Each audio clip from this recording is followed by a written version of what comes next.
Considerando una partícula que se mueve a lo largo de una trayectoria como la que está indicada en el dibujo, habíamos definido el trabajo que realiza la fuerza F que actúa sobre esa partícula como el producto escalar entre la fuerza y el diferencial de desplazamiento de la partícula a lo largo de la trayectoria. Este producto escalar lo podemos interpretar como que nos genera la proyección de la fuerza F a lo largo de la dirección de desplazamiento, es decir, la componente tangencial de la fuerza. Entonces es esta componente, la componente tangencial de la fuerza, la que realiza el trabajo mecánico. Fíjense también que el trabajo depende del camino a lo largo del cual la partícula se desplaza desde los puntos A y B. Y recuerden también que se trata de una magnitud escalar que puede ser tanto positiva como negativa. Por ejemplo, en este caso, una persona realiza una fuerza F para desplazar una caja. Como el sentido de la fuerza F coincide con el sentido del desplazamiento, el trabajo que realice esa fuerza F será positivo. Ahora, si la persona agarra esta caja y la transporta caminando, el trabajo que realiza la fuerza que producen sus manos, que generan sus manos sobre la caja, que es una fuerza vertical hacia arriba, como es perpendicular al desplazamiento, no va a realizar trabajo. Nuevamente, volviendo al caso de la caja apoyada en el piso, supongamos que hay rozamiento con el piso, en este caso el trabajo que realiza la fuerza de rozamiento será negativo, porque el sentido de la fuerza de rozamiento es opuesto al sentido del desplazamiento. Podríamos expresar la fuerza en componentes cartesianas. Es decir, el vector F será una componente X que dependerá de las variables X e Y, siempre estamos en movimiento plano en la dirección del verso Y, más Fi en J. Entonces, el diferencial de desplazamiento de R será de X en Y más de Y en J. Para calcular el trabajo que realiza esta fuerza a lo largo de una determinada trayectoria, hacemos el producto escalar, F escalar de R, expresando las dos cantidades en componentes cartesianas y obtenemos esta expresión, que el trabajo es componente X por diferencial de X más componente Y de la fuerza por diferencial de Y. Fíjense que uno podría tener la información de la trayectoria que sigue la partícula. Supongamos que sea una curva Y igual a Y de X. Bueno, para resolver problemas en los cuales uno tenga este tipo de situaciones, una forma de resolverlo podría ser la siguiente. Acá, cuando tenemos, en este caso, las variables X e Y no son independientes, ¿sí? Dependen a través de la ecuación de la trayectoria. Entonces, en esta expresión, por ejemplo, donde tengamos Y, en vez de escribir Y, escribimos la función Y de X del camino, digamos, tanto en la componente X como en la componente Y. Y podríamos al diferencial de Y expresarlo de esta manera. Entonces nos quedan integrales únicamente en la variable X. Y esta es una forma que podría ser para resolver problemas como por ejemplo el 19 de la guía. Bueno, veamos un ejemplo ahora. Supongamos un cuerpo de masa m que se deja caer por un plano inclinado con rozamiento. Hallar el trabajo que realizan todas las fuerzas. Bueno, acá hago el diagrama de cuerpo aislado del objeto. Actúan tres fuerzas, la normal, el peso y la fuerza de rozamiento. Me está pidiendo el trabajo total. Entonces tengo que calcular el trabajo que hace cada una de estas fuerzas y sumarlo. Comencemos calculando el trabajo que hace la fuerza normal. Es n escalar diferencial de r. Acá indico el vector diferencial de r. Entonces ahora me doy cuenta que la normal y diferencial de r son vectores perpendiculares. Entonces cuando yo hago el producto escalar, esto me va a dar 0. Por lo tanto, a lo largo de este movimiento, la fuerza normal no va a realizar ningún trabajo. Bueno, ahora calculo el trabajo que realiza la fuerza peso. Tengo que hacer mg escalar diferencial de desplazamiento. Lo puedo pensar como que a la fuerza peso la proyecto a lo largo de la dirección de movimiento para obtener la componente tangencial de la fuerza peso. Entonces me doy cuenta que eso sería mg por el seno del ángulo θ. Y diferencial de r lo voy a pensar como un diferencial de x, ¿sí? a lo largo del eje X, ¿sí? Como está indicado acá en el esquema. Bueno, mg y seno de tita son constantes, las puedo sacar afuera del integral, entonces simplemente tengo que integrar diferencial de x. Esto me da mg seno de tita por la distancia que hay entre los puntos A y B en el plano inclinado. Acá nos dibujamos el plano inclinado, esta es distancia B. Fíjense que acá está el ángulo tita y esta es la altura h del plano inclinado. Recordemos que la función seno de tita es h sobre distancia B. Por lo tanto, distancia B seno de tita es igual a h. Entonces el trabajo que hace la fuerza peso también lo puedo expresar como mg por la altura del plano inclinado, es donde empieza a moverse la partícula. Bueno, y por último me faltaría calcular el trabajo de la fuerza de rozamiento. Va a ser el producto escalar entre la fuerza de rozamiento, el vector rojo, y el diferencial de desplazamiento, el vector negro. Bueno, fíjense que acá esta es la magnitud de la fuerza de rozamiento, muy dinámico por la normal, que es mg coseno de tita. Y entonces estoy haciendo el módulo de la fuerza de rozamiento por el módulo del diferencial de desplazamiento, que es de x, por el coseno del ángulo entre estos dos vectores. dr y fuerza de rozamiento forman 180 grados. El coseno de 180 grados es menos 1. Por lo tanto, esta integral me da menos mg coseno de tita por la distancia b. Es decir, en este caso, la fuerza de rozamiento hace un trabajo negativo, porque el sentido de la fuerza es opuesto al sentido del desplazamiento de la partícula. Entonces ahora sí, el trabajo total lo obtengo sumando estos tres términos y me queda finalmente este valor. Consideremos ahora el caso de una partícula en un sistema de referencia inercial que se mueve entre los puntos A y B de una determinada trayectoria. Vamos a calcular el trabajo mecánico realizado por todas las fuerzas que actúan sobre esta partícula, es decir, el trabajo que hace la resultante. Va a ser la resultante escalar el diferencial de desplazamiento, o la proyección de la resultante a lo largo de la dirección del desplazamiento, o sea, la componente tangencial de la resultante por el diferencial de desplazamiento. Por la segunda ley de Newton, sabemos que la resultante en la dirección tangencial va a ser igual a la masa por la componente tangencial de la aceleración, que es la derivada de la magnitud de la velocidad con respecto al tiempo. Reemplazando esto en la expresión de trabajo y teniendo en cuenta que acá me queda ds a dt, que es la velocidad, llego a que tengo que integrar m por b diferencial de b, que me da un medio de la masa por la velocidad al cuadrado entre los extremos b y a. Bueno, esto nos permite definir una magnitud que es muy importante en física, que es un medio de la masa por la velocidad al cuadrado, que se llama energía cinética, ¿sí? Una energía que tiene que ver con la velocidad de la partícula. Fíjense que es una cantidad escalar, porque aparece el módulo de la velocidad, va a tener unidades de energía, Joule, y va a ser siempre positiva, ¿sí? Y estamos diciendo que estamos midiendo todo en un sistema de referencia inercial.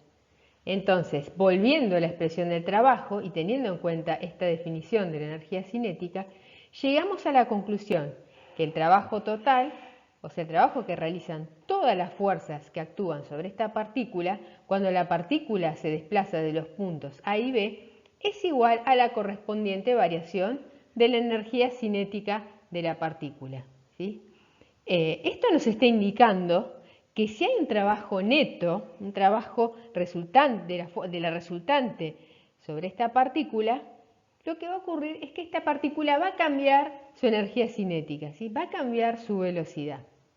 Fíjense que aunque la energía cinética es algo definido positivo, puede ocurrir que la variación de la energía cinética sea positiva o negativa, ¿sí? Bueno, vamos a ver el siguiente ejemplo. Dice, una persona tira de un trineo de 80 kilogramos de masa con una cuerda cuya fuerza es de 180 newton y que forma un ángulo de 20 grados con la horizontal. Determinar la velocidad del trineo después de recorrer 5 metros. Bueno, en realidad uno acá tenemos el diagrama de cuerpo aislado. Podría utilizar la metodología que habíamos visto antes a través de la fuerza, con la segunda ley de Newton, hallar la aceleración, integrar, obtener la velocidad y resolver el problema. Lo que vamos a ver ahora en este capítulo son metodologías alternativas, ¿sí? Mediante el teorema de las fuerzas vivas, vamos a poder calcular la velocidad de la partícula sin necesidad de hacer todo el procedimiento que acabo de explicar. Vamos a ver cómo hacemos esto. Lo que tenemos que hacer, el primer paso, es calcular el trabajo que realizan todas las fuerzas, o sea, el trabajo que realiza la normal, el peso y la fuerza F. Bueno, vemos nuevamente, como en el ejemplo anterior, que la normal es perpendicular al desplazamiento, por lo tanto no realiza trabajo. La fuerza peso también es perpendicular al desplazamiento, tampoco va a realizar trabajo. Entonces la única fuerza que realiza trabajo va a ser la fuerza F. Voy a expresar a F en cartesianas. Va a ser F coseno de 20 en I más F seno de 20 en J. Y el diferencial de desplazamiento va a ser de X en Y. Hago el producto escalar de F escalar de R y me queda F coseno de 20 por diferencial de X. Considero que la variable X va desde 0, que sería la posición inicial del trineo, hasta X igual a 5 metros. Entonces voy a integrar entre 0 y 5 metros F coseno de 20 por diferencial de X y eso me da 846 joules, ¿sí? Entonces este es el trabajo que realizan todas las fuerzas cuando el trineo va desde la posición X igual a 0 hasta la posición X igual a 5 metros. Entonces, el trabajo total realizado sobre el trineo es 846 joules.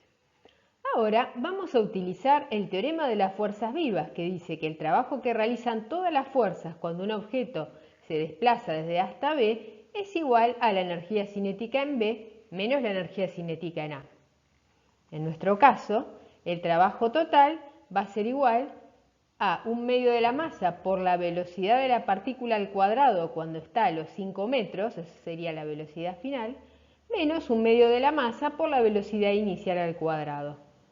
Entonces, en vez de trabajo total, escribimos 846 joules es igual a 1/2 de la masa por la velocidad final al cuadrado, menos 0 porque inicialmente la velocidad del trineo es 0. De acá ya podemos sacar el valor de la velocidad final, que es 4,16 metros por segundo.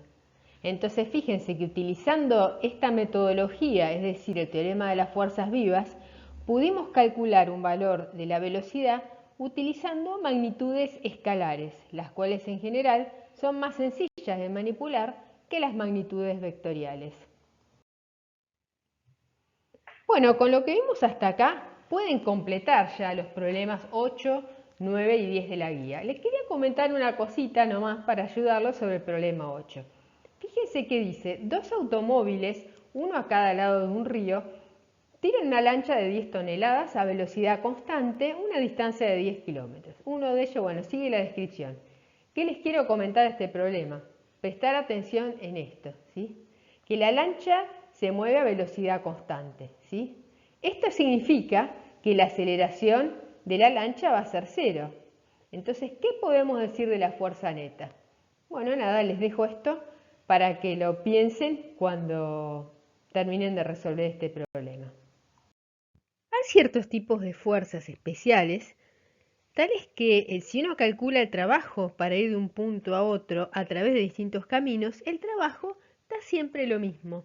En ese caso, decimos que la fuerza es conservativa y el trabajo solo depende de la posición inicial y final de los puntos, en este caso A y B. Entonces, decimos que una fuerza es conservativa cuando el trabajo mecánico realizado por dicha fuerza es independiente de la trayectoria a lo largo de la cual se calcula y puede ser expresado como la diferencia cambiada de signo de una función escalar de las coordenadas de los puntos extremos.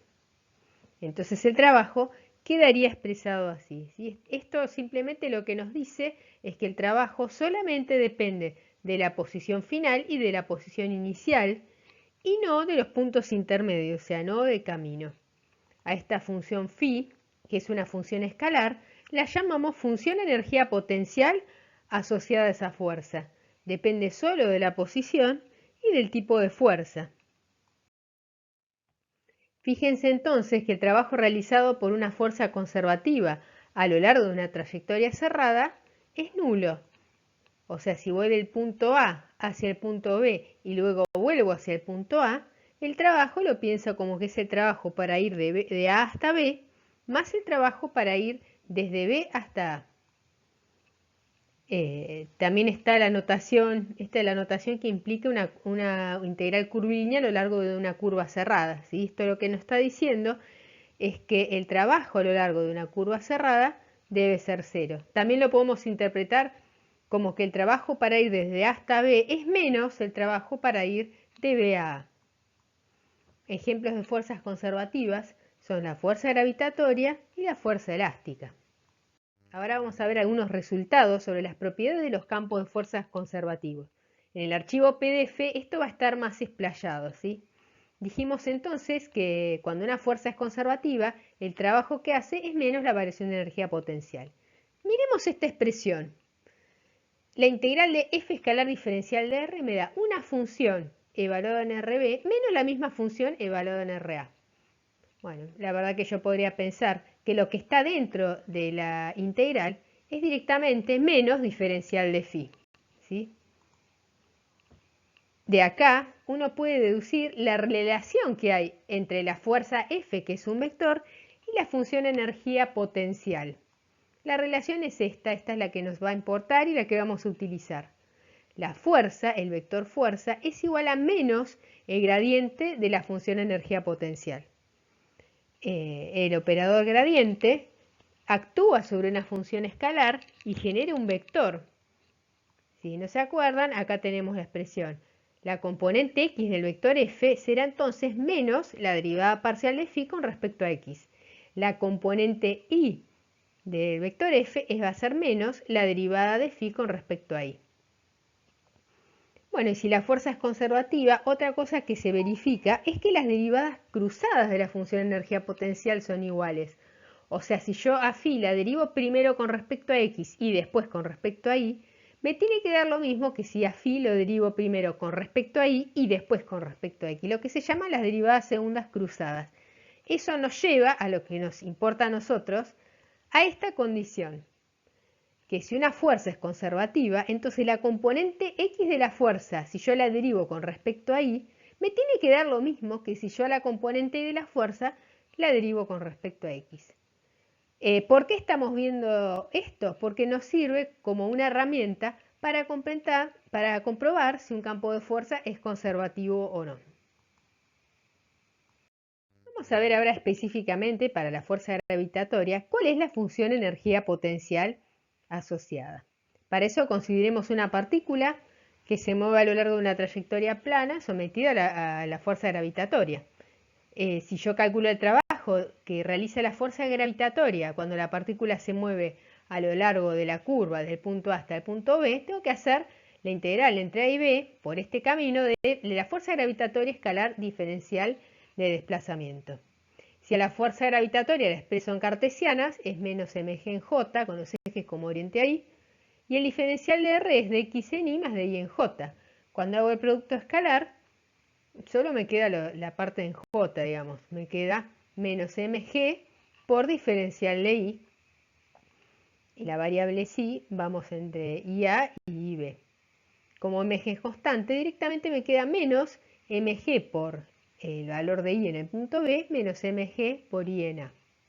Entonces ahora comparemos con el caso general, que habíamos dicho que cuando una fuerza era conservativa, el trabajo es menos la función energía potencial.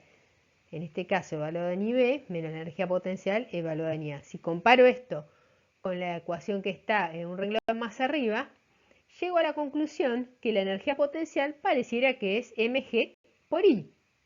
Pero también podría ser mg por I más una constante, porque la diferencia me va a dar lo mismo. Entonces la función de energía potencial asociada al campo gravitatorio es mg por I más una constante. Tenemos una constante de indeterminación, o sea, phi, la energía potencial gravitatoria, no está definida unívocamente, hay una constante arbitraria.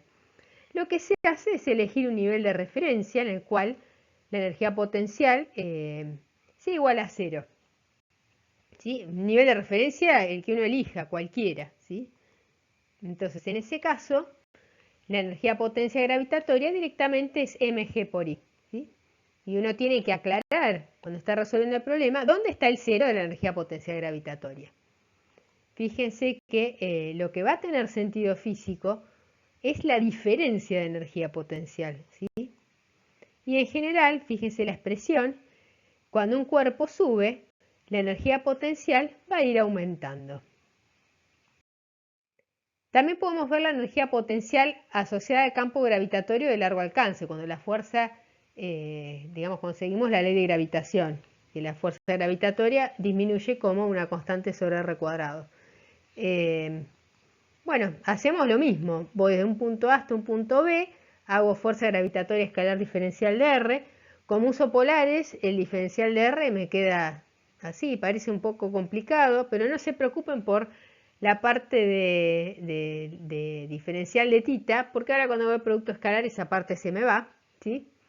Porque la fuerza es radial. Entonces llega esta integral y me queda que el trabajo es menos G por M por menos 1 sobre RB menos 1 sobre RA. Entonces si comparamos con el caso general, la función energía potencial me queda menos G por masa del objeto, por masa del planeta, sobre R, y nuevamente me aparece una constante de indeterminación.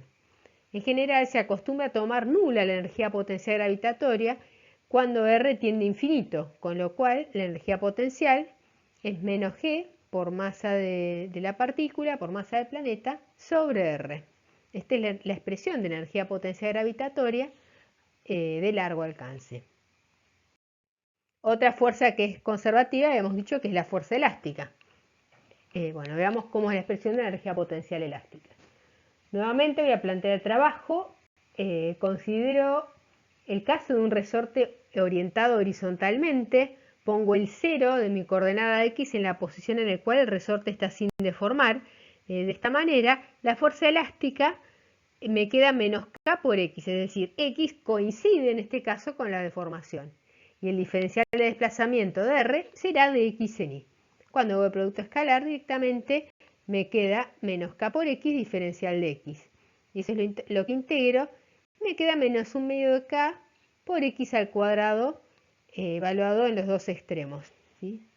Entonces si comparo con el caso general, me queda que la función de energía potencial es 1 medio de k por x al cuadrado más una constante de indeterminación. Y tomando la energía potencial elástica igual a 0 cuando el resorte está sin deformar, llegamos a esta expresión de energía elástica. En general, para este problema, bueno, x es la deformación, pero si no tuviera otro problema, lo que va acá es la deformación, ¿sí? Medio de k por la deformación al cuadrado, esa es la expresión de la energía potencial elástica. Consideremos ahora una partícula sometida a fuerzas conservativas y fuerzas no conservativas. Vamos a calcular el trabajo que realizan todas las fuerzas. Bueno, habrá contribución debido al trabajo que realizan las fuerzas conservativas y el trabajo que realizan las fuerzas no conservativas. La suma de todo esto sabemos por el teorema de las fuerzas vivas que tiene que ser igual a la variación de la energía cinética. El trabajo de las fuerzas conservativas lo podemos expresar como menos la variación de la energía potencial. Reemplazamos en esta ecuación y nos queda esto. Reagrupando, llegamos a que el trabajo de las fuerzas no conservativas es igual a la energía cinética más la energía potencial evaluada en el punto B, menos la energía cinética más la potencial evaluada en el punto A. Esto nos lleva a definir lo que se llama la energía mecánica del sistema. La energía mecánica es una cantidad escalar y que es igual a la suma de la energía cinética más la energía potencial. Entonces, volviendo a nuestra primera ecuación, llegamos a la conclusión que el trabajo de las fuerzas no conservativas es igual a la variación de la energía mecánica. Entonces, esto lo que nos está diciendo es que los cambios observados en la energía mecánica de un sistema se deben al trabajo mecánico que realizan las fuerzas no conservativas a que está sometido, ¿sí? O sea, que hayan fuerzas no conservativas y que generen trabajo, que produzcan trabajo, va a hacer que cambie la energía mecánica del sistema.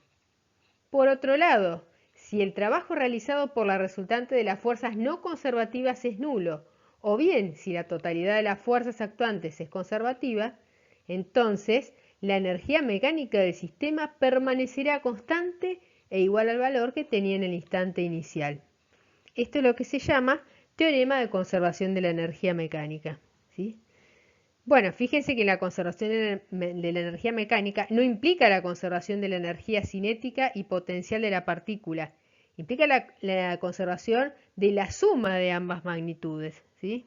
En general, un incremento de una se debe estar compensado necesariamente por la disminución de la restante. Veamos ahora el siguiente ejemplo. Un cuerpo de masa m se deja caer desde una altura h del piso e ignorar la resistencia del aire.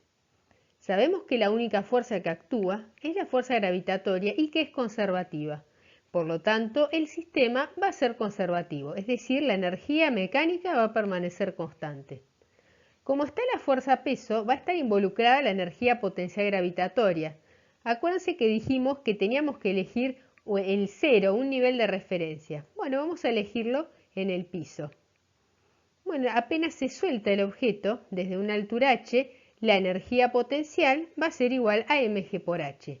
Y como apenas se lo suelta, la velocidad es cero, la energía cinética inicial va a ser igual a cero. Por lo tanto, la energía mecánica inicial va a ser solamente potencial, mg por h. En un punto intermedio, a medida que disminuye la altura I, va a disminuir la energía potencial. ¿Y qué va a ocurrir con la velocidad? A medida que va bajando, va a ir cada vez más rápido. Por lo tanto, va a ir aumentando la energía cinética. Es decir, recuerden que la energía mecánica es constante. Entonces, a medida que baja, disminuye la energía potencial que se va transformando en energía cinética. De forma tal que la suma de las dos siempre me da el mismo valor, que es la energía mecánica, que es constante. Entonces, calculemos en el punto intermedio, en altura I, la energía potencial es mg por I. Y la energía cinética, un medio de la masa por la velocidad al cuadrado. Entonces, la energía mecánica será mg por I más un medio de la masa por la velocidad al cuadrado. Entonces, como yo sé que el sistema es conservativo, puedo igualar la energía mecánica inicial a la energía mecánica final y a partir de ahí sacar la velocidad que tiene la partícula a una altura I. En particular, podría ver con qué velocidad llega al piso. Eso correspondería al caso en el cual I es igual a 0. Y esta es la velocidad con que llega al piso, raíz de 2g por h. Si lo hubiéramos resuelto por cinemática, llegamos al mismo resultado. En este ejemplo, un niño de masa m se tira por un tobogán curvado irregular desde una altura de 2 metros. El niño comienza desde el reposo en la parte más alta. Determinar la velocidad del niño cuando llega a la base del tobogán. Ignorar la fricción. Bueno, voy a elegir el cero de energía potencial donde termina el tobogán y voy a analizar qué pasa en el punto más alto, que sería el punto 1, y donde termina el tobogán, que es el punto 2. En primer lugar, tengo que ver qué fuerzas hay presentes. En este caso, está la fuerza peso, que es conservativa, y la normal, que bueno, en principio no sé qué es, pero lo que sí estoy segura es que no hace trabajo. Entonces, lo primero que tengo que ver es si el sistema es o no es conservativo. Para eso miro la ecuación que está ahí arriba recuadrada en celeste. Esa es la que voy a tener que usar siempre. Trabajo de las fuerzas no conservativas es igual a variación de la energía mecánica. Energía en B menos energía en A. Entonces, en este caso, la fuerza peso es conservativa y la fuerza normal no sé qué es, pero no hace trabajo. Por lo tanto, la ecuación celeste, recuadrada en celeste que está allá arriba, me está asegurando que la energía mecánica no va a cambiar. Por lo tanto, el sistema es conservativo. La energía mecánica permanecerá constante. En el punto 1, la energía potencial vale mg por h y la energía cinética es 0. Por lo tanto, la energía mecánica en 1 es igual a mg por h. En el punto 2, la energía potencial es 0 y toda la energía mecánica es cinética. Análogo a lo que pasaba en el ejemplo anterior, a medida que va bajando el chico, la energía potencial se va transformando en energía cinética. Como el sistema es conservativo, la energía mecánica en 1 debe ser igual a la energía mecánica en 2. Entonces mg por h es igual a un medio de la masa por la velocidad en 2 al cuadrado. Y de acá despejo el valor de la velocidad en 2, que es raíz de 2g por h.